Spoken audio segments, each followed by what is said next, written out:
اللہ کے حبیب غیب دا نبی صلی اللہ علیہ وآلہ وسلم نے ایک دن صحابہ سے پوچھا، یہ بتاؤ کلاش کون ہے، مفلس کون ہے، غریب کون ہے، کون بندہ مفلس ہے، کون بندہ تباہ ہے، کون بندہ کلاش ہے، کون بندہ برباد ہے؟ تو صحابہ کرام نے عرض کی یا رسول اللہ ہمارے ماں باپ آپ پر قربان، مفلس وہ شخص ہے جس کے پاس پیسے نہ ہو،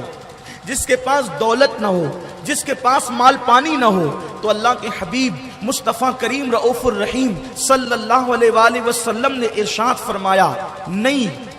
جس کے پاس دولت نہیں ہے وہ مفلس نہیں ہے، جس کے پاس مال نہیں ہے وہ مفلس نہیں ہے، بلکہ میں تمہیں بتاتا ہوں کہ مفلس کون ہے۔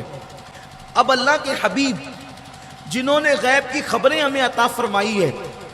جو غیب دا نبی ہیں صلی اللہ علیہ وآلہ وسلم،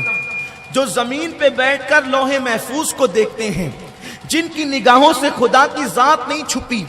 وہ رسول صلی اللہ علیہ وآلہ وسلم جن کو اللہ نے اپنے خزانوں کا مالک بنایا، جن کو اللہ نے جنت کا مالک بنایا، جن کی محبت جان ایمان ہے، جن کی محبت سفینہ نجات ہے، جن کی اتباع اللہ کا محبوب بندہ بننے کا ذریعہ ہے، میرے آقا صلی اللہ علیہ وآلہ وسلم کے دیوانوں، کریم آقا صلی اللہ علیہ وآلہ وسلم نے فرمایا، اے میرے صحابہ سنو سنو، مفلس کون ہے، کلاش کون ہے، غریب کون ہے، کون بندہ تباہ و برباد ہے، اس کا پتہ میں تمہیں بتاتا ہوں۔ اس کے بعد میرے کریم آقا نے ارشاد فرمایا کہ قیامت کا دن ہوگا، اور قیامت کے دن ایک بندہ اللہ کی بارگاہ میں حاضر کیا جائے گا، ایک بندہ رب کی بارگاہ میں لایا جائے گا، اور اس کے پاس پہاڑوں جیسی نیکیاں ہوگی، یعنی اس کے پاس نیکیاں اتنی ہوگی کہ اس کی نیکیوں کو دیکھ کر کے اس کا دل چوڑا ہو رہا ہوگا، اس کا دل بڑا ہو رہا ہوگا، اس کا سینہ چوڑا ہو رہا ہوگا، وہ خوش ہو رہا ہوگا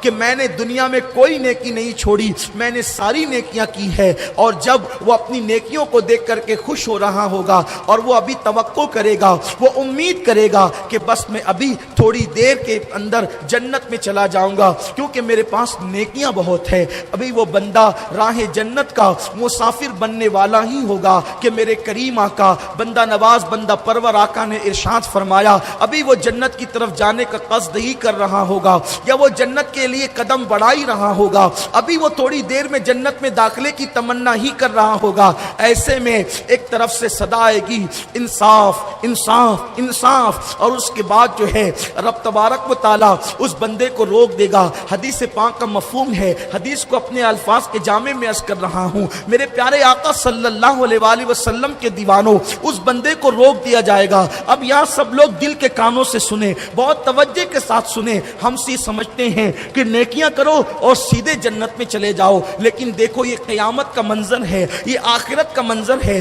اللہ اکبر، میدان محشر کی کیفیت ہے۔ اللہ اللہ، جس کے پاس پہاڑوں جیسی نیکیاں ہیں، ایسا نہیں کہ اس نے نیکی نہیں کی، اس نے نیکیاں کی ہے، اور اس نے بہت نیکیاں کی ہے، بلکہ میرے آقا فرماتے ہیں اس کے پاس پہاڑوں جیسی نیکیاں ہیں، لیکن اس کو روک دیا جائے گا، اس لیے کہ کوئی بندہ انصاف کا تقاضا کر رہا ہوگا۔ ایسے میں اس بندے کو جب روکا جائے گا تو آنے والا آ کر کہے گا، مولا یہ میرا رشتہ دار تھا، میری اس کے ساتھ رشتہ داری تھی،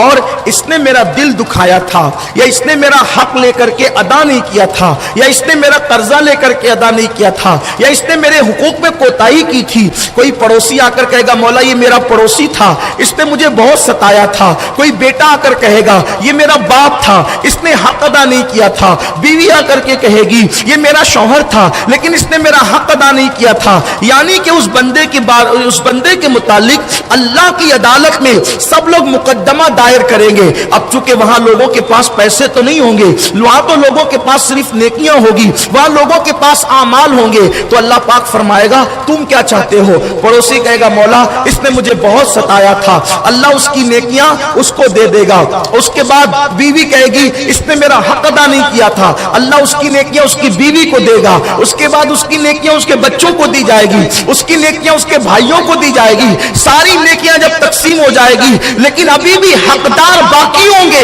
ابھی بھی لوگوں کے حقوق اس پر باقی ہوں گے، تو اس وقت اللہ رب العزت کی بارگاہ کے اندر لوگ کہیں گے، مولا ہمارا کیا؟ اللہ پاک ارشاد فرمائے گا، گا اب تم کیا چاہتے ہو؟ اس کی جو ساری نیکیاں تھی وہ تو تقسیم ہو چکی ہے، اب اس کے پاس کچھ بچا نہیں ہے۔ تو اس وقت لوگ کہیں گے مولا ہمارے گناہ اس کے سر ڈال دیے جائیں اور ہمیں جو ہے وہ صاف چھوڑ دیا جائے، ہمیں معاف کر دیا جائے، ہمارے گناہ چونکہ اس نے ہمیں ستایا، ہمارا دل دکھایا، ہمیں پریشان کیا، ہمیں تکلیف پہنچائی، اس لیے مولا ہمارے گناہ اس کے سر ڈال دیے جائیں اور ہمارے نامہ اعمال سے وہ گناہ مٹا دیے جائیں۔ کریم آقا ارشاد فرماتے ہیں پھر ان کے گناہوں کا بوجھ اس بندے کے سر پہ ڈال دیا جائے گا۔ اللہ اکبر۔ میرے آقا فرماتے ہیں اب اس کے نامہ اعمال میں کوئی نیکی نہیں بچے گی، اب اس کے نامہ اعمال میں کوئی خیر نہیں ہوگا، تو اس وقت فرشتے اس کو منہ کے بل گھسیٹتے ہوئے جہنم میں لے کر کے جائیں گے۔ میرے آقا نے فرمایا کلاش وہ ہے،